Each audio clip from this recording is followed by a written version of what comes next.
Hi YouTube! So Friday I posted over on my Facebook for some questions for a Q&A video.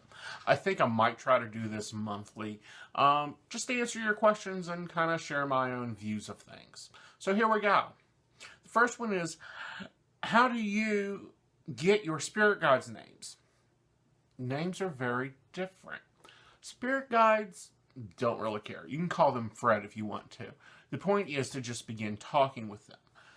Talking to the thin air when you feel a presence there, and allowing you to form that bond. You can start at calling them Fred. They really won't care. Eventually, you'll get a name that just feels right. You know, David's name, he says, he's told me, that ain't my name, but you can go ahead and call me that. So just start talking to them. They'll start expressing, and then you'll go, I think I'll call you Melanie. And they'll be like, well, yeah, it sounds really cool. The next question was, how many spirit guides can a human have? I have 6, but I do a lot. I'm a healer, I'm a witch, I'm a psychic, I work with this, I work with that, and they all seem to have their different areas of expertise to help me along.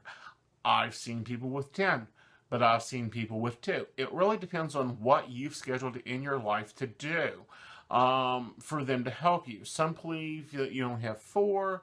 That's more of the Southern metaphysical / spiritualism trainings, but it really depends on what you plan on doing with them. It's kind of like if you're an executive at an office. You may only need 1 assistant. Other people need 2. Some people have 5. Some big assistants have 20. It just depends on what you plan on doing in your life and what you've scheduled in there. Alright, so the next one, past life regressions and how it can help in this life dealing with past life issues. Past life regressions is where you go about exploring, viewing your past lives, seeing what's left there in your memory, and also reviewing, the important parts. How you were born, where you're at, who you were. It can help in a few ways. It can solve issues on phobias. A lot of times past life regression has revealed, like, if you have a major phobia of water or waterways, that it's because you drowned. And you're able to release that by understanding that memory. There was a documented case in New York where a woman was totally afraid of bridges all of a sudden when she reached the age of 36. Under past life regression, it revealed that she had been on a bridge and had fallen. Now, if you live in New York, it's a problem. You can't go anywhere without crossing a bridge. So it can be very helpful to understand phobias. It can be very helpful to understand styles and taste. I have a major affinity to Chinese stuff and Chinese decorations and Chinese mannerisms. And that's because I've got a lot of leftover life from China.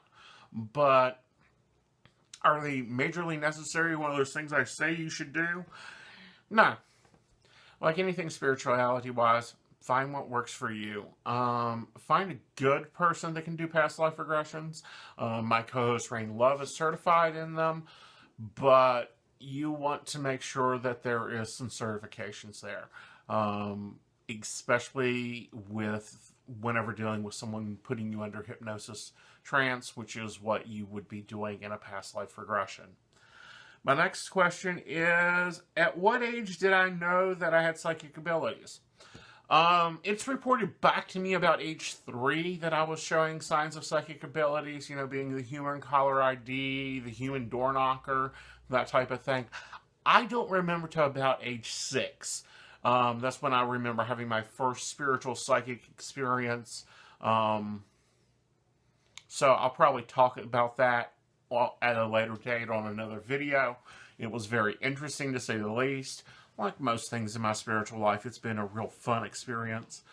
But I can definitely say that probably age 6 is when I had the knowledge that I was using something that I shouldn't be or wasn't normal for other people to know. The next one, is it different reading for someone who is empathic versus someone who is not? It is. Someone who is empathic or has a lot of empathic abilities I'm going to get more emotional information because that's how they work. They feel, understand, and deal with understanding emotions. They're totally emotion centered. So where a reading would be, you know, he's tall, he's dark, he's handsome, it's going to be, well, he's happy, he's fun, he's active. So yeah, someone that's empathic I'll get more emotional information because it's how they're wired. They're wired on emotions. They're not trained on visual effects. The next question is, like the question above, how do you find out your spirit animal? Your spirit animal you will have a natural affinity to. You may even cite them. For me, my spirit animal is a black panther. It has a recurring theme in my life. I've seen them in the wild naturally. I've always had a great affinity to them. I dream of it. You have that connection with them. You understand them. You'll find yourself gravitating towards them in zoos, parks, and things. It's a lot like an animal totem. You'll even see characteristics that are the same. Okay, our next one, rolling through here, is how do you, as a reader, deal with negative emotions from your clients?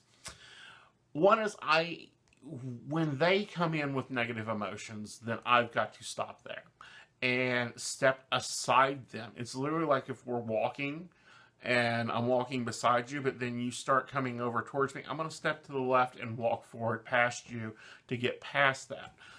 When clients have negative emotions or a lot of negative energy with them, it is difficult to read them. They tend to not want to hear the information. And I've actually told clients, you might want to go calm down before we continue this because you're not going to listen to me. You're not going to be open to my viewpoints. Because I stand in the middle. During a reading, have you ever seen anything horrific, sad, or awful coming up for the client? What do? I have. I've seen car wrecks. I've seen major issues with travel. I've seen divorces. Now, divorces, I'm a little jaded on. But when I see those events, I have to do the best to transfer the message over. It may be simple as, you don't want to go driving for a while, or you want to get your car checked out before you take the trip. I've even told people, pack extra clothes on the trip because the trip's going to be long. I've never seen plane crashes, and I've instructed my spirit guides not to show me death. I don't want to know anything about death, anything about that. Now, divorce, most of the times when divorce shows up in a reading, and I see divorce coming, and it's going to be a hard divorce or an awful divorce, I'm going to tell the client.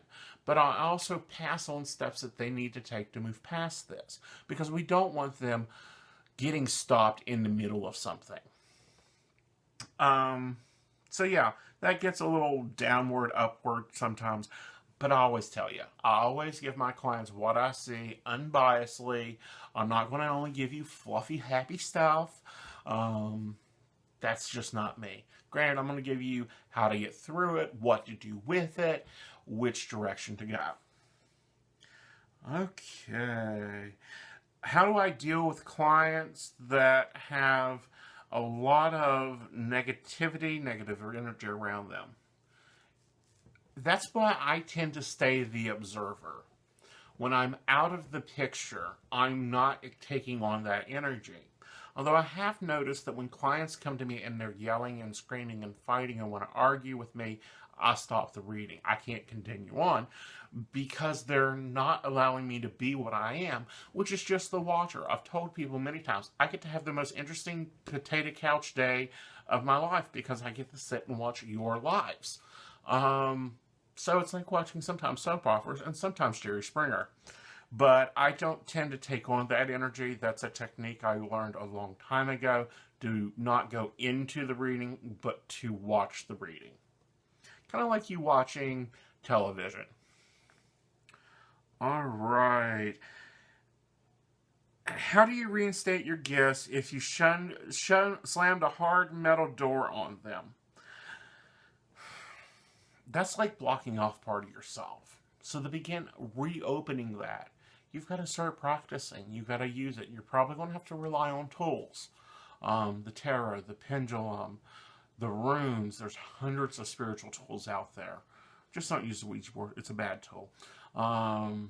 Because it's it's a door to everything. And if you can't control it, then you don't want to use it. But you need to slowly begin working with tools and reconnecting with that part of yourself. A lot of that is learning to follow your gut instinct. How do you deal with really big things that, for example, happened to this person?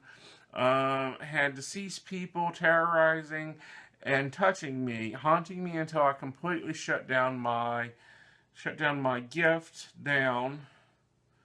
So now that I reopen the door, how do I prevent that from occurring?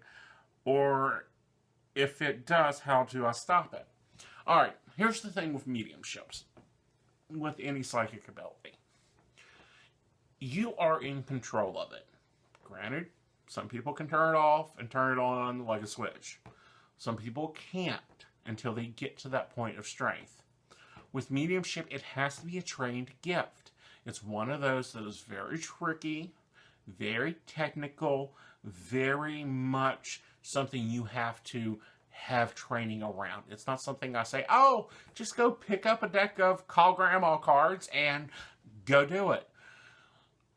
When you gotta understand the process too. Here's the basic process for most mediums when they're working. You have the medium as the communicator with the family member. You have a spirit guide known as a doorkeeper or a gatekeeper. What they do is they control the flow of who's allowed to come close to you, who's not allowed to come through. The reason being is, guess what? There were assholes over here, they're going to be assholes over there. Sorry, it's just the way it is. Yes, it's happy, happy, love, love, joy over there, but they're still assholes. So you don't want those people to come in. But if you don't tell your gatekeeper, look, this one needs out of my office yesterday, then your gatekeeper's going to think, okay, this is all right. This is what she wants. It's kind of like if I tell Michael, my day's open, book me completely. Don't worry about lunch. Don't worry about dinner. He's going to do it. If I don't give him instructions, he's going to stick to my normal schedule. So if you, as the immediate person that has the gift of mediumship, or the medium that is untrained, don't tell your spirit guides, look, I'm going to the bathroom, and then I'm going to bed. I don't want to hear anything from anybody. Tell them to stay the hell away. I'll take appointments tomorrow. That is kind of how you have to run things. Otherwise, you're going to be getting people in, out, around, on top, and around you. Aggravating you, telling you grandma's recipes, telling you to go tell Susan that he doesn't like her new boyfriend. It'll drive you nuts. Some other things that I've seen used is nighttime lights. I know mediums that won't deal with being in the dark at all for any reason. And that's just because that's how they let their spirit guide know, not here. You know, when I go into public, I tell my guides, I'm off duty. Tell them to tell anything, to take a message until I get back. That's just how you have to do with things. And it's taking control. Because you are the telephone does not mean that you're Ma Bell. You can say, do not disturb, not in the mood, go away. You are in control of them and your gifts, and if you're willing to work with your gifts. All right, so let's walk on to the next one. How do I deal with clients that are addicted to psychics? And have I ever encountered them? I have. I encountered them a lot. First, I kind of have a threefold approach here. One is I try to get them to understand that multiple readings over multiple times is not going to aid or help you at all. If anything, it's going to slow down your progression. It's kind of like if you suddenly felt that you were on camera all day, all the time, you're not going to start making major decisions because you energetically, even though you may not have the conscious view of it, know that someone's watching you. This is what happens when clients repeatedly, day after day after day after day after day, gets hundreds and hundreds of readings. And I've seen that happen. I've looked at somebody's life, and it's like Grand Central Station on the spirit side of it, because they've got everybody checking them out and checking them in and all this. And I'll suggest that, they knock it down to like 1 or 2 readers that they trust, whether it's me or not me. That's normally stage 1. Stage 2, I tell them flat out, nothing's changed today. Don't make an appointment with me. Don't call me. And if they still don't listen, I terminate communication. If they continually call and call and call and call, I terminate communication. I block the number. I block their username. I don't support that addiction. That's not what I'm here for. Now, if they're in crisis mode, I'll help them through crisis mode. I'll help them, talk them through. If they need daily, that's fine. But I'm not here to feed your addiction, to tell you to change socks, or to pick out which outfit you're going to wear that day. Not my deal. Not what I'm here for. Some psychics, they are. All right. Can you have the winning lottery numbers? Sorry, my gift doesn't work that way. I also do not predict lightning, magical forms of money appearing, gains of wealth, or the lottery numbers. I don't do that. That's not what my job is. As a psychic, I'm here to assist you and aid you in your greatest potential and your greatest growth, and to give you directions. Asking me for the lottery numbers is like asking Google GPS for the location of Fort Knox's safe and the code to it. It doesn't work that way. I wish it did, because I would have already won the lottery, built my Psychic Institute, and running most of the networks, because I would buy them out and straighten out this industry. Just my view of things. And now you know what I'm ever going to do with if I do win the lottery. Okay. Now here's the biggest and toughest one. Suicide. I'm having to help a loved one who is battling with this and needs some insight as I can, thanks Aeson. And I required back as in why and what happens after.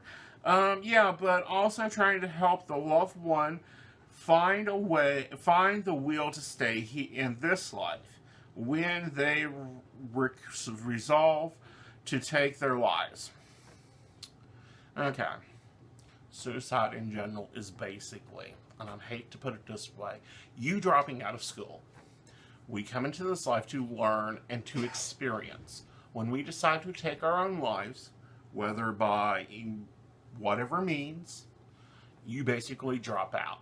You drop out of school, you go to the other side, and literally you go right back into, conditioning, reprogramming, and searching and seeing why you did that.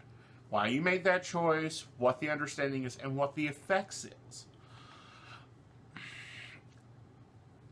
And it's very hard because you're not going to take that 70-year break you normally get when you complete a life. You're going to go right back into another experience, which may not be that good. It will also have some karmic debt from you taking your life this time and the effects on others. When I get cases of 2 things.